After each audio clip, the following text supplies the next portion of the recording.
Now to a story that affects every single driver in the state. There could be a breakthrough in the push to lower Michigan's high auto insurance rates, but at what cost? Today, the state Senate for the first time passed comprehensive auto insurance reform, but two big questions remain. What's actually in the bill, and can it make it past the House and the governor? Mara McDonald live downtown with more on what we're seeing so far. Mara. Well, Devin, for starters, a lot of what is in this bill is what Mike Duggan, as well as other business leaders, have been asking for. Chief among that, the end to that lifetime medical benefit. It's called the PIP. It stands for Personal Injury Protection, and it is the most expensive portion of all our policies. If you're driving legally right now, you have an insurance plan with a mandated lifetime medical benefit in it. It's called PIP. What went through the Michigan Senate today changes it all up. The big takeaways: you would now have your choice of PIP levels or none at all.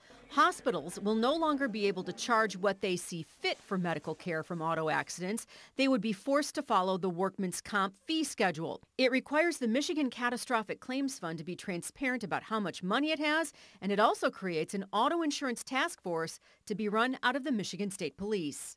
This is an issue that has become of paramount concern for all of us in the legislature, and today we took decisive action to really get to the root cause of this and lower the cost for the drivers in our state. There's a couple of other things in there that still need tweaking. That, yes, it's a start, but it was just not in a place where we should have been passing it today.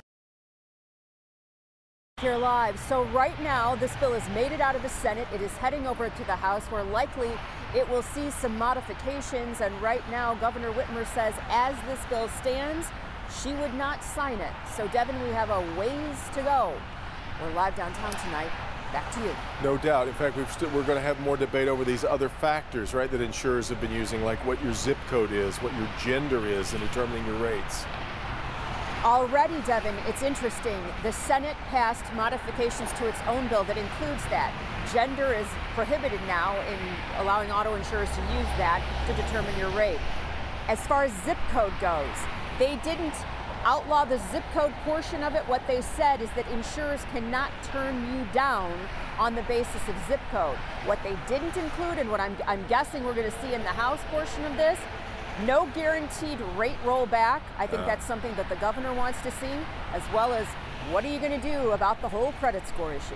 Exactly. Some in the House are going to say that if you don't address that one in particular, that it's not going anywhere. We'll see. All right, Mara.